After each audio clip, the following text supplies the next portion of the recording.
I'm Kelly Siegel, and this is Harder Than Life, a podcast about self-love, self-awareness, business, and health. We tell outrageous stories and boil everything down to simple, practical advice you can start using today.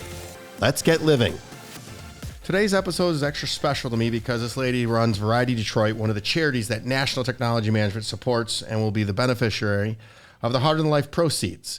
This is a wonderful organization, and she's an amazing mother, wife, and leader. Welcome to the show, my good friend, Michelle Murphy. Hello, Kelly. So glad to be here. Oh, thank you for making the trek with all of the crazy construction. My pleasure. Something I want to do today is we're going to highlight the charity because this is one of the three that we are supporting. And in addition to what National Technology Management already does, we're hoping to make a monetary donation. So very passionate. But like me, I didn't know Variety existed until we got introduced from the Children's Hospital. So Michelle, what's Variety, the children's charity, and how did you come about running it? Oh boy. Well, Variety is a children's charity, and Variety Detroit is 91 years old. So it started back in 1928, originally with a baby left on the doorstep of a theater in Pittsburgh. And it was left on the theater doorsteps with a note pinned to her shirt. And it was from a mother who said, "I simply cannot take care of her. I've always heard of the kindness of show business people, and I hope you'll take care of her." So 11 theater owners and entertainment industry men took the baby in. And her name was Catherine Variety Sheridan. They named her. And they gave her everything she needed, one thing at a time, and then decided that they could do it again and again and again, and it became a Variety Club. So 5 years later in Detroit, Variety Club was born, and it was originally a men's club. People would meet monthly, have entertainment at their luncheons, raise money to help children in need. And here we are 91 years later, and we have 8 core programs of our own, and we service children with unique and special needs all over southeastern Michigan. And what's really unique about Variety is it started with one baby, and now it's grown into an international organization with 42 tents, as they're called, around the world. It's like a chapter. It's a big top circus reference for the entertainment industry, and it's in over a dozen countries. So it's worldwide, and yet we have a lot of local control to do what we need to do to service kids here. Hold the second half of the question because I want to go down. Draw me the correlation between Pittsburgh and Detroit, though. I mean, in football towns, those are staunch enemies. But how did they drop it in Pittsburgh, name it Variety, and then it ended up starting in Detroit? Now I'm right. Detroit was the first tent. Detroit is tent number 5. Okay. So Pittsburgh was 1, and actually only 2 exist now underneath us. We are the 3rd oldest tent in the world. So it started in the U.S., and the entertainment industry was really responsible for bringing it into new sectors. Of course, records are a little scant, but in 1932, it arrived here, and men got together. In fact, I have a fantastic photo at Variety, and it's a panoramic from 1939 at the Book Cadillac Hotel, and there's probably, 400 or 500 men in black tie at the International Convention before it even exploded. So it's got long, deep roots. Our office is lined in black and white photographs of kids throughout the years. And it always ebbed and flowed. It was known primarily in 70s, 80s, 90s around the world as an entertainment charity. So there were massive movie stars involved. I mean, across the pond there, the Beatles have been involved. Princess Diana was a Variety supporter. There is a legacy of entertainment powerhouse behind Variety. And it's one of those charities that has remained true to its roots. We listen to what kids need in the local area, and we empower people to do what they can to help. Wow. It sounds even better than what I knew.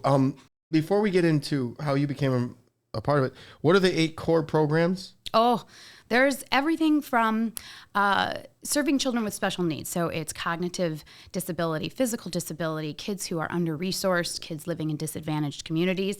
So we do everything from adaptive horseback riding for kids with special needs to holiday adoptions, where we're providing holidays. We have a very unique program, the Variety Myoelectric Center. So we're doing upper limb prosthetics for kids either born missing a limb or who lose it due to congenital difference. We move product every year about $1.5 million worth of brand new product to help kids and communities just be able to go to school, have clothing, backpacks, bedding, shoes.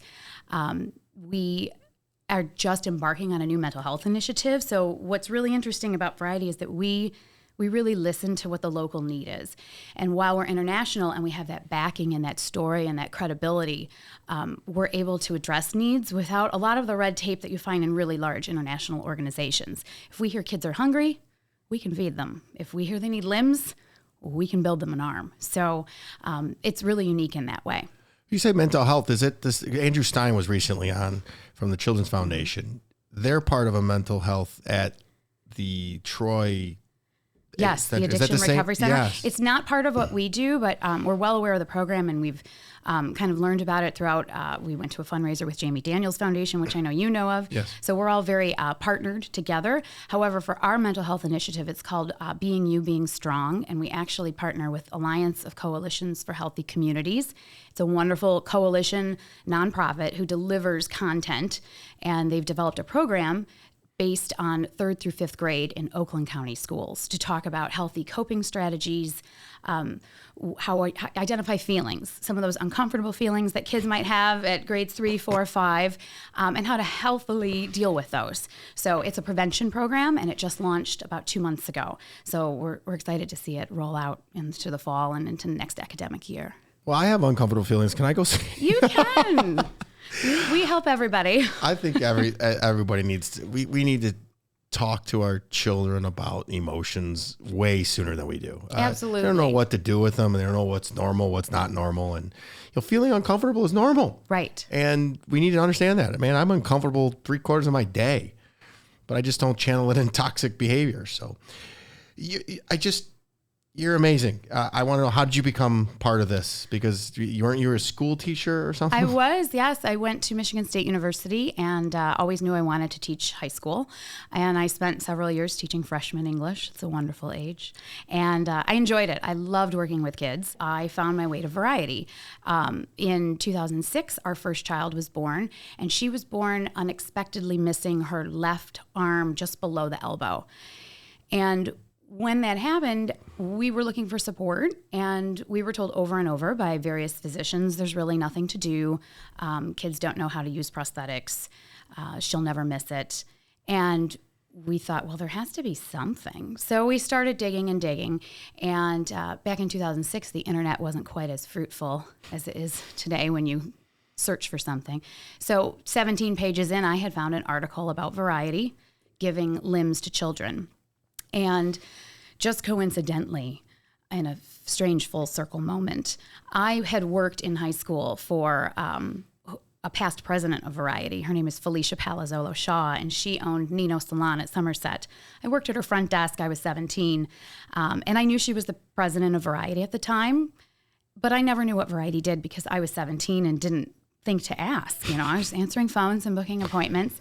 So fast forward 10 years, when our daughter was born and I saw the name Variety, I called Felicia and I said, Felicia, I went away to college, I got married, we just had our first child, and she's in need of a limb. And I found an article that says Variety provides prosthetic limbs.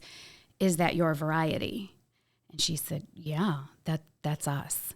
Wow. And within a month, I was meeting with the professionals in the Variety Myoelectric Center to learn all about what myoelectrics were and how it worked and why it does work for children often.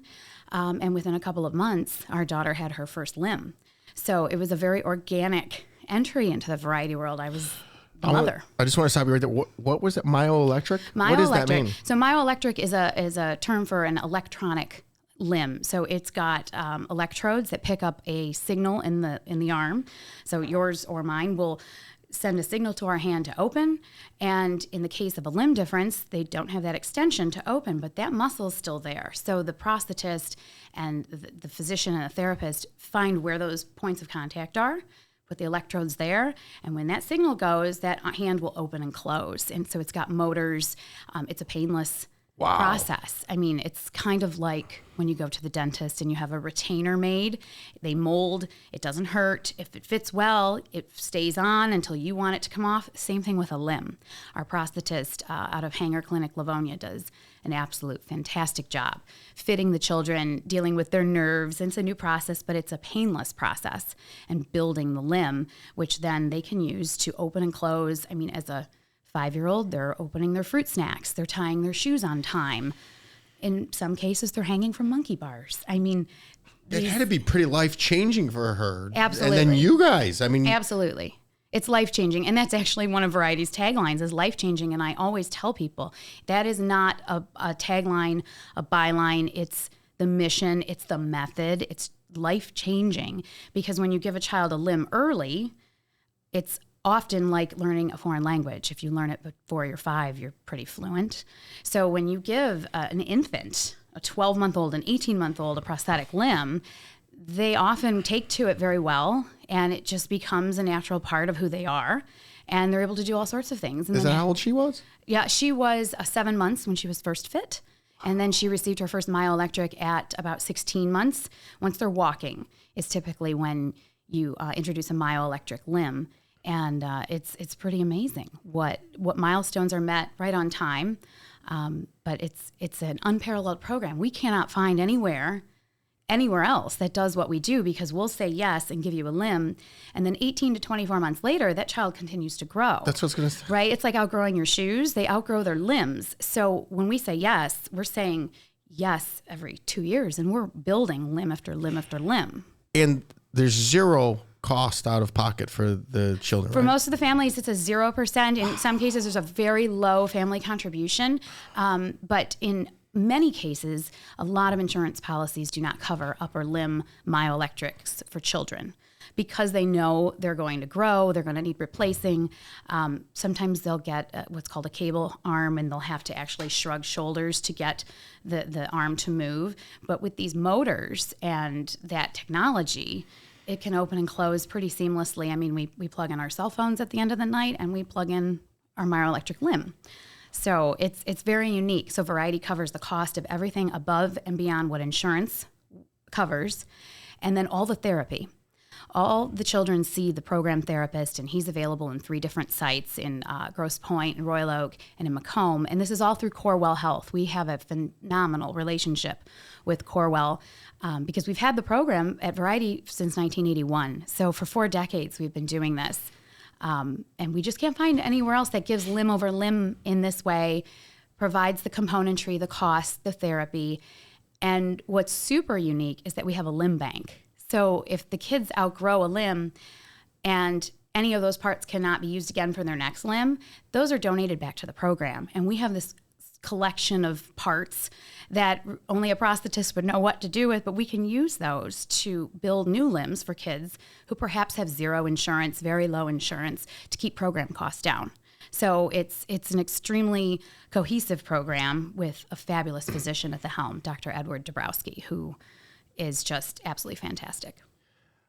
Well, I love, if you're watching this, you could see how she lit up. So she is the right person to run this. And I'm going to ask you to continue your story about, because you didn't kind of finish how you got started in it. But I got to say, I do have to back what you just said about that you guys run on a shoestring budget, because NTM stepped in and donated all the technology, because I walked in and go, oh, good grief, you can't possibly be running it on this stuff. And we did everything. And I'm not trying to shamelessly plug, but I just wanted to understand everybody to know that you guys, what is the percentage of every dollar that gets donated goes to the 89 cents of every dollar Nice. Goes directly to programs. And so when I met you and I said, we need to look at our technology because we really need to come into the 21st century. And I'll never forget when you walked in the door, because you looked around our tiny office and you went, okay, here's what we're going to do. And you were like a machine moving around. And I thought, is this real?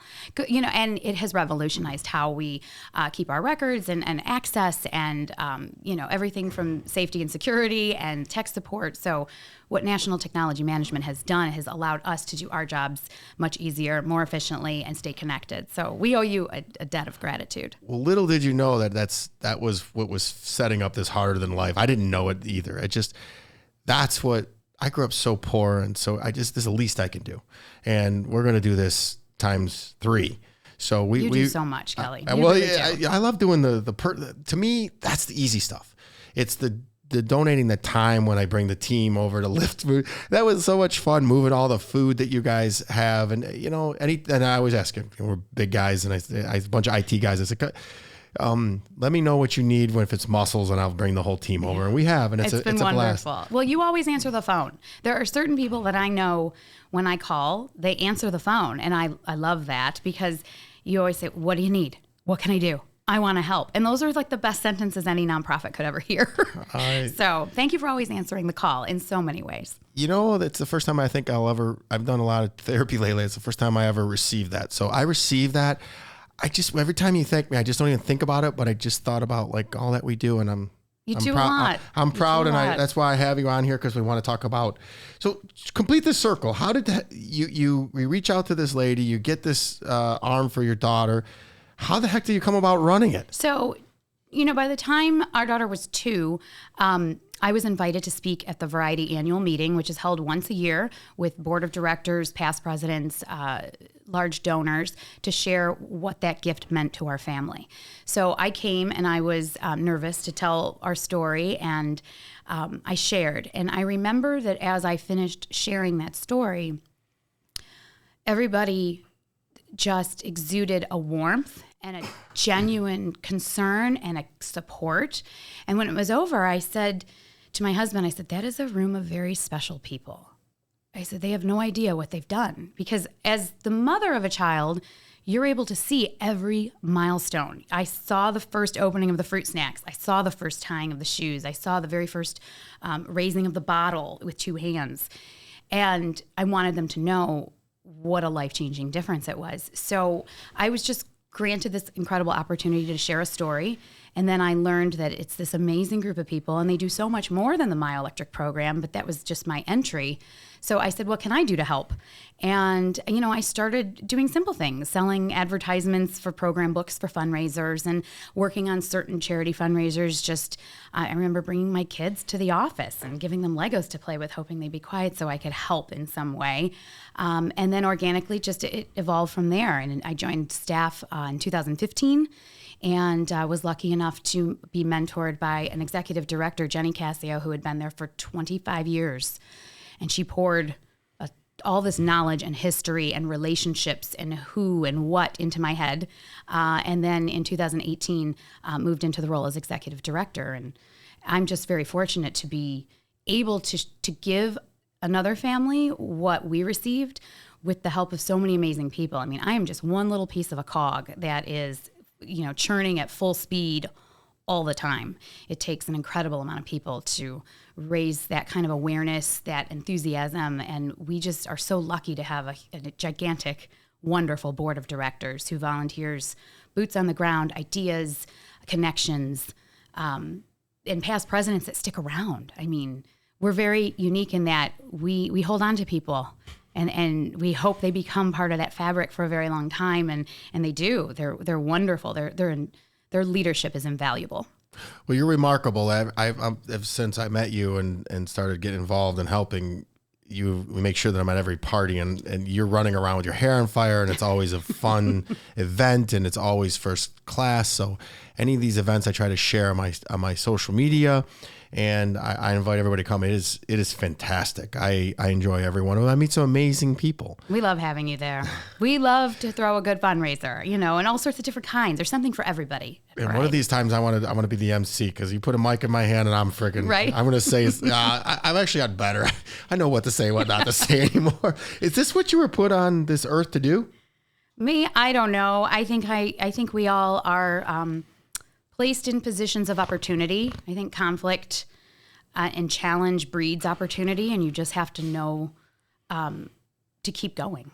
I mean, I could never have guessed I'd end up here. I thought I'd be in the classroom, but I'm working with kids in a completely different way. I mean, to hug a child who you've been able to give the tiniest of gifts to, whether it's new pajamas or an opportunity to be in a fashion show or mobility because you give them an adaptive bike, to have a child look at you and say thanks in that tiny little voice is all you need to know that you're where you're supposed to be. I just got to say what you just said: conflict and challenge. So tough times makes us tougher. It does. It breeds opportunity, and you just have to keep moving through it. I love it. Growth. It's growth. So don't be afraid. You should embrace the tough times because that means we're learning and we're growing. I got to take a second to talk about Vinny from last year and what it did to me. So I got the absolute pleasure to be in the fashion show last year. And I can't tell you, I don't think I said this to anybody, but when you matched me with my kid, he was very agitated, and I whispered something in his ear, and that was between he and I, and then I started rocking him, and his mom looked at me and went, "What did you just do?" And he got real comfortable, and we just bonded, and he couldn't speak, but I could feel him. You connected. And I want to tell you that I had to look away because I wanted to cry and was overwhelmed with positive energy and gratitude. So here's this amazing young boy that was in a wheelchair that couldn't communicate. And I'm here in some kind of a freaking custom made suit like an idiot and thinking that I'm special. And my world just got this big, really, really tiny. And I realized that I'm just a speck. And there's so much more that I'm going to do and that we can all do. But the time is just everything. I can donate all the money in the world, but it's time that I love doing. And that was overwhelming. And I cannot wait to do it again this year. And there's certain things that you guys do. I just go, just sign me up. Don't even ask. I don't care when it is. You're on the list. I will be there. And that is one of them. We're going to talk about it. It's August 27th. Yes. And it's the Sunday. fashion show. And it's in Somerset. Why don't you just give us a plug for it right now? So the Shine Fashion Show is in its 8th year, and it features 25 children with special needs, a variety of disabilities and challenges, and they are paired with a community mentor, someone who is close to variety, has been influential at variety, wants to learn more about variety, and we pair the mentor with the child. They have a fantastic morning. They go to Alex Emilio's salon, they get their hair done, makeup. They are fitted for their clothing by Somerset retailers, and they get to kind of choose their favorite store. What do they like? I mean, I think little Wesley loved dinosaurs at the time, so he got a dinosaur shirt, and the kids have some input as to what they like, and they have an outfit. They are gifted those outfits at the end of the show, and it's literally 1 hour of the most powerful moments that allow both the mentors and the children and their families this incredible gift. We've had parents say to us, my child may not win a trophy or walk down the aisle for an award or whatever it may be, but at the Shine Fashion Show, they are the center of that moment, and it's so special. You're not even doing any justice. I want to tell you, and I'm going to look at the camera when I say this, is that I have seen some epic things in my life. I've done some epic things.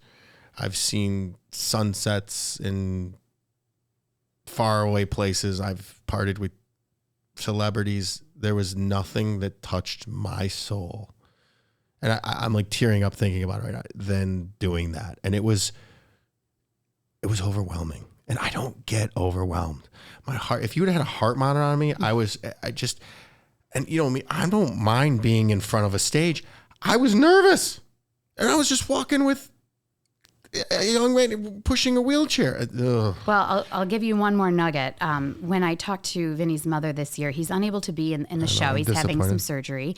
But she said he loved being in the show, and he wears his Mickey Mouse hoodie all the time.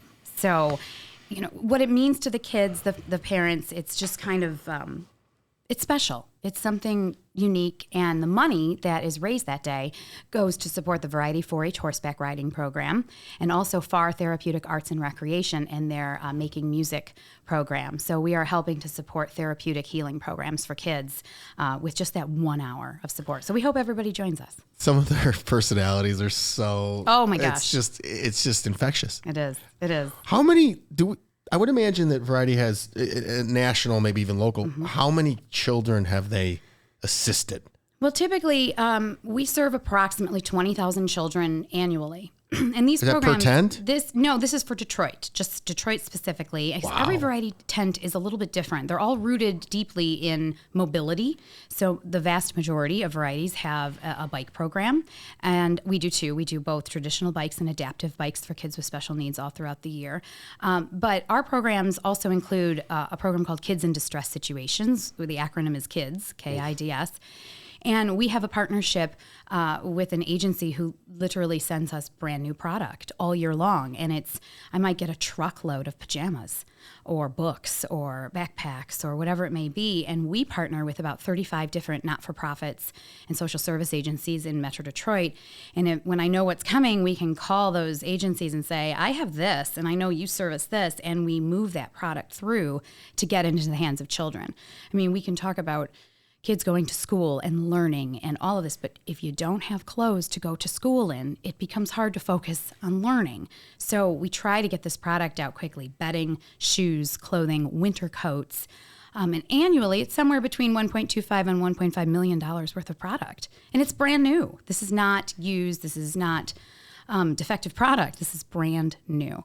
So through that, we reach so many kids, which is really wonderful. Wow. It just triggered me because it reminds of my upbringing. Did they talk to them at all about, so it's documented in my book, a Harder Than Life book, and I've talked about it on the podcast, about how my parents were very physically and emotionally abusive. Is there an outlet for if there's someone that was in my situation to talk to let somebody know? I think it's a little bit more aware that kids are going to speak now. When I was a kid, we're talking 40 years ago, that I was afraid I was going to get in trouble if I said anything. Right. So is there some part of the program that would, you call it Kids in Distress? I mean, I was pretty in distress, but I wouldn't know who the hell to talk to. Right. Is there something like that? I mean, that's probably when I think of that, that idea that they can talk, I think that is part of the goal of our mental health initiative, is to let kids know if you're feeling uncomfortable, you can reach out. It's okay to express that you're uncomfortable. And with the Alliance of Coalitions for Healthy Communities, when they administer these 30-minute sessions in the schools, at the end, they give the children a survey. And it's a very simple survey. It's, a smiley face, a straight face, a sad face. And those results are looked at by somebody. So then you can tell whether you are also targeting any need, if your content is on point, and you can tweak it. So it's a very intentional, purposeful program to help provide that kind of comfort and support, so that a child may then say, I think I should tell my teacher or my counselor or whoever it may be. Yeah. So how can the listeners support Variety further? What's besides the August 27th event? What if they just want to get involved more? Where would we send them, and what else can they do? Well, I think that at Variety, I always say, if you want to help a child, we have a way. And if we don't, we know who does, because we have so many partnerships. But you can look at all of our programs on our website, which is variety-detroit.com. For some of our donors and our volunteers, certain programs just really ring true to them. They, for example, if you have had a horseback background and you know about horses and you love children, you may say, I want to volunteer to help kids get on a horse and ride at the horseback riding program. And that's a unique skill set, and so we need that. We have volunteers who help work our special events, and they're the ones selling raffle tickets and checking people in and making it work smoothly. I mean, as you said, with 89 cents of every dollar going to the kids, we have a staff of only 2. So we need everybody. We need all those hands on deck. We've had you and your team out moving food, and those were heavy. So there's a need for all of that. And of course, on top of all of it, we need help raising awareness, opening doors. Just a simple introduction. The way you and I met, Matt Friedman said, hey, I think you should meet. And look what's come of it. Just open a door and invite someone to learn more. And it's amazing how many, pieces of the puzzle come together to create a beautiful picture. So if you're not already following their Instagram, it's Variety Detroit at Variety Detroit. And then on Facebook, it's just Variety Detroit. So follow them. It's just a great charity, guys. I'm going to switch just for a little bit, and I want to talk about you for a little bit. And right. if we cross a line, I tend to just tell me to shut up and I'll go. But what difference did someone make in your life as a child? I don't know how I would differentiate all the different people that somehow influenced me in different ways. I mean, I I had a really focused childhood because you may or may not know this, but I did martial arts. So honestly, my martial arts instructor probably had a lot to do with that kind of work ethic, work through it, keep moving. I don't care if you're tired, like kind of mentality. That's the consistency and discipline that I do every single day. And it's important. Yeah. If you just have that one trait or quality, whatever it is, right, you'll win in this world. Right. Things that go into making a dedicated person. Great mentors. My parents are hardworking people. Where'd you grow up? I grew up in Sterling Heights. I've stayed local to Metro Detroit. But my parents had a wonderful marriage and both worked hard. And I knew young the value of hard work. When you couple that with just the experiences you have as a kid, doing martial arts for years, knowing that that's the kind of focus something takes to get good at it. Do you still do it? No, not anymore. Things move a little differently. If the kid gets a little... Right. Well, I got some moves, but I save them for those moments. But, I was lucky to have a lot of really great mentors in my life. And none of them really put pressure on me. I think I was an individual who put pressure on myself. So now I'm really intrigued. I learned something new. I'm going to probe a little bit more on you. I'm sorry. What are some of your non-negotiables? Having a martial arts background is discipline. What's some of your non-negotiables? Non-negotiables. I have a low tolerance for rudeness, or I'm a big fan of being kind and doing what you can to make a difference. If you can do something little, it adds up in ways you may never know, and I think I knew that as a teacher. I taught for several years in the classroom, and you had to hope that some nugget you said to a child someday kept him out of trouble, but you don't get the good fortune of knowing, and I think that I value that, the kindness. I mean, I appreciate if you're at the grocery store and the person across the aisle smiles as they walk by. Sometimes I think people look so depressed at the grocery store. I think just smile at a stranger. You might just give that person a moment where they realize they've been seen, so true. My non-negotiables are just be kind, don't make it harder than it has to be. Right. I wake up my daughter every morning and I say, it's time to be awesome and kind. Yeah. Every morning. Yeah. Kindness goes a long way. And it's something that's very easy to do and doesn't cost you anything. You're so amazing. What do you want your legacy to be then? Oh, I just hope someday someone says, well, you made a difference. And it doesn't have to be an earth-shattering difference. I know because of the gift my daughter received that there are so many people that went into making that gift possible. So if you can do that for somebody, I think that that's the greatest gift, really. I love it. So speaking of your daughter, benefiting from Variety, now that I know your structure, how do you structure your household? Like, it's chaos. No. Controlled chaos? Controlled chaos, for sure. We live and die by the calendar. Everybody gets a dot. If it doesn't exist in that calendar, it's not in our world. We have a family calendar, and we've trained everyone to use it. We're like anybody. We're in the thick of things. The kids are running. We're driving everybody everywhere after school, and hoping that they continue to just keep their heads on straight. I just took a shot in the dark that you were going to be structured after all those questions. Right. It's just we are. I mean, we're structured, but it's controlled chaos. It's kind of like if you've been to our Christmas event at Variety, we do holiday adoption, and it looks chaotic and loud, and there's wrapping paper everywhere, and bows and scissors and tape.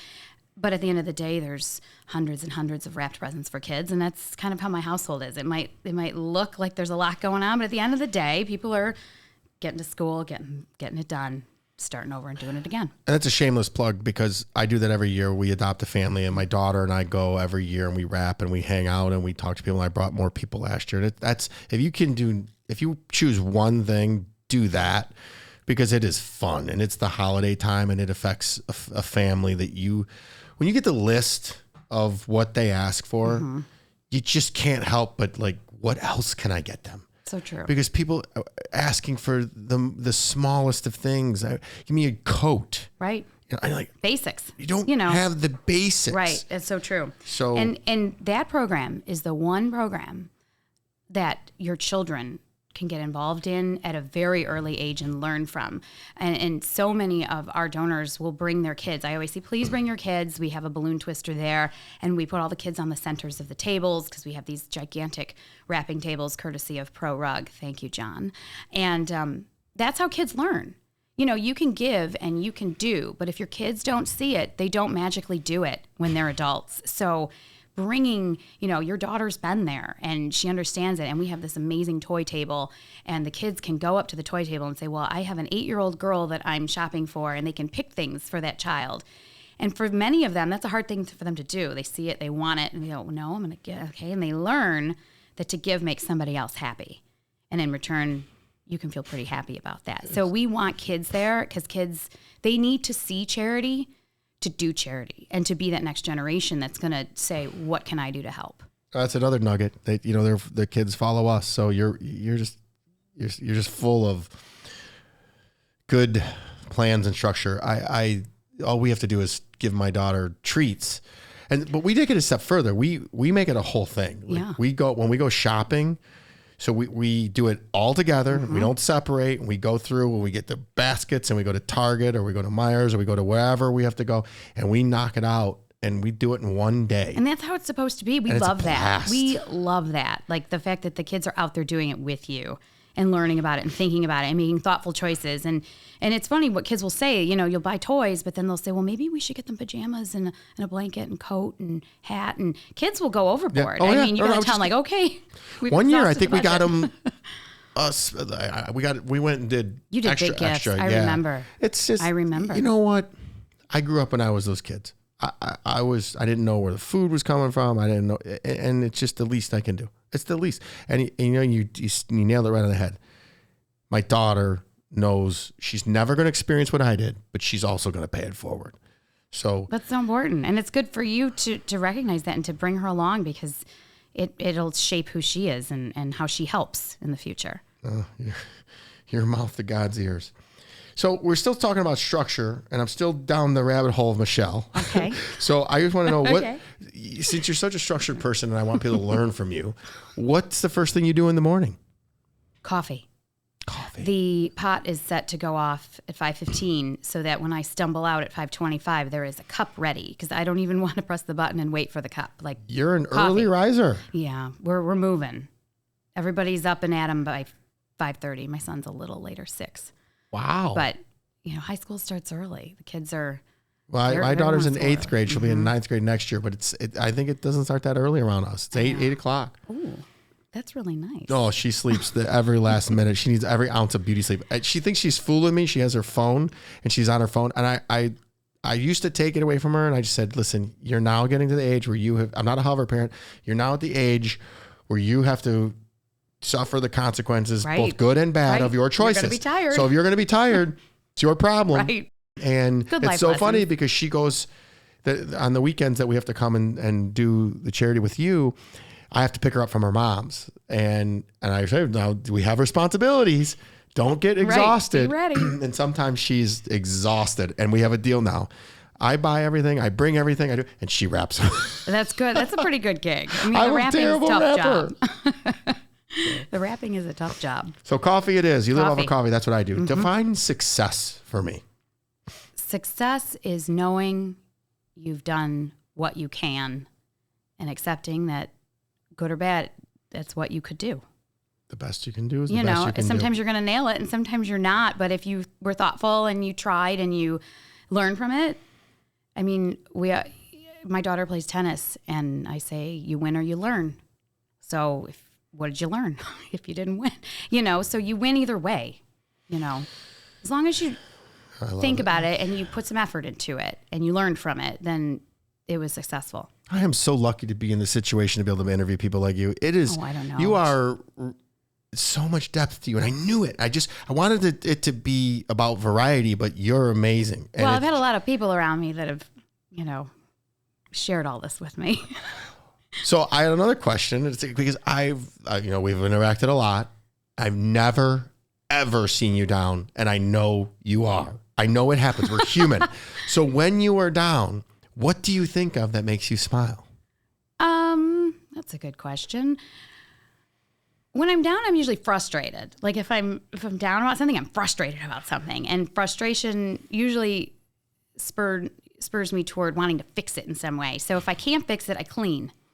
Like I find cleaning, yeah, like you'll know if I just start at the top of the house and work my way down, oh, okay, something's going on. I want to be productive in my thoughts about, and then I let it go. Because at the end of the day, you can't fix everything. You can just fix what you can and keep moving. Where have you been all my life? I don't know. Mine, I took the toxic behaviors. It's like, let's drink. It's good to hear that you do constructive, and cleaning isn't a bad thing. And then letting those thoughts go is paramount. It's you're going to have thoughts. Yeah. There's nothing you can do about it. It's naming them, saying, hey, there you are, right. and letting it go. Right, because you can ruminate forever, and it just I'm the master ruminator. Yeah. I can ruin off a whole day. I can too, but I just go to the gym, man. I go to the gym that's and a great forget outlet. about it. It's like I lift weights or I'm going to die. Expend some energy. Love it. I love variety. I love being with the people that I've met there are just fantastic. And the last event, I went solo and I walked around and I think I met every single You were everywhere. person. Everywhere I looked, Kelly was in a different corner talking to a different group. I wanted to meet, because I knew I just wanted to meet everybody. Yeah. I don't know what it was. I'm going in to this event and I'm a little tired, but I want to meet everybody. And I shook everybody's hand and talked to everybody. And then when I did try to go take a break, people would come over to me. Right. I was like, okay. I've always said that there is such magic when you get a room full of variety supporters together. And of course, the mission is magical and important. There's a magic energy in our event rooms. And when you get them together, they bounce off each other and they say, well, hey, why don't we try this? And all of a sudden, a new program is born because people are motivated together. I think, the pandemic was difficult on everybody and we had to re-envision how we did things, especially those first 2 years particularly.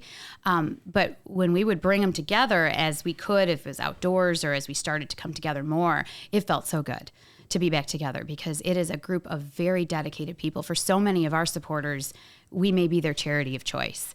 And they just continue to say yes. I always tell them, thank you for saying yes.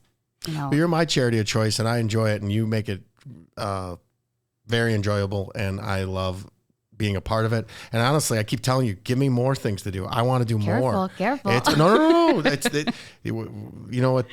When we write the check at the end of the year from the Heart of Life, I'm gonna be the proudest I've ever been, and I'm really, really honored to do it. And I'm looking forward to meet more people, and I enjoy it. Well, we love having you. I mean, you don't know what is going to come of that, but I can tell you, like a fund, for example, that buys an adaptive bike, that child's going to ride a bike for 5 to 8 years who never could ride a bike before that, and the adventures they're going to have with their siblings. Like there are thousands of moments that happen because somebody decides to get involved and contribute something. And it doesn't have to be, tons of money. Every dollar makes a difference. I mean, we always like to say that we're small enough to listen, but big enough to make a difference. And we have people that might give $10 in the year, and we have others that can give thousands, and all of it matters. So what you've done, it matters a great deal across so many lives. Well, all too often we take our health for granted.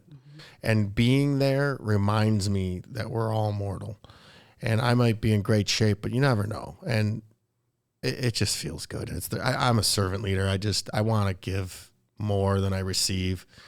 I'm still struggling to receive anything. I struggle every time you say something nice. I still do struggle. I grew up so poor. Nobody ever gave a shit about how I was feeling or what was going on. So it just feels right. But it does feel awkward. And when you talk about things feeling uncomfortable, there's a lot of times I'm uncomfortable, but I'm leaning right into it. So I really practice what I preach. And that was about as vulnerable as I can get. I bet you never know that. Right. I mean, you come off so confident, but I think that's true for everybody. We all have insecurities. We're all uncomfortable at times. And I recently saw something on social media that I thought was just brilliant. And it was a teacher, it was a meme or whatnot, but a teacher had put all these balloons in the hallway of a school, and each child's name was on one balloon. And they said to the kids, go outside and you have 5 minutes to find your own balloon. And after 5 minutes, there were balloons everywhere. Kids couldn't find their balloon. So the teacher said, all right, hold on, new strategy. Find a balloon with a child's name on it and get that balloon to that child. And within 5 minutes, everybody had a balloon. They had their own balloon. And I thought that's really like what charity feels like. If you can do something and give something to someone else, whether it be big or small, whatever that gift is, it gifts everybody collectively. Like we all win when we take a little time to do something for somebody else. I'm going to sound like a broken record. I like that. I take it a step further. United we stand, divided we fall. So they were divided, being selfish and looking for their own balloon. They couldn't get, but we were united to find it. Right. It's just literally, I've said it a million times. It's the left wing and the right wing. We require both sides to fly the plane. Right. So why would we want the other person to fail? It just makes no sense to me. We're getting up against it. I got a couple more questions and one more personal question. I just want to know, what is your biggest fear? My biggest fear? Mm-hmm. Oh, I think that my biggest fear would be to see my kids unhappy, like unhappy, struggle. You know, I would want my family to be okay. That's my biggest fear. Just make sure they're okay. You know. Well, now that spurred a new question. Do you let them struggle a little bit? I tend to jump in so fast to my daughter. I forget to let her struggle sometimes.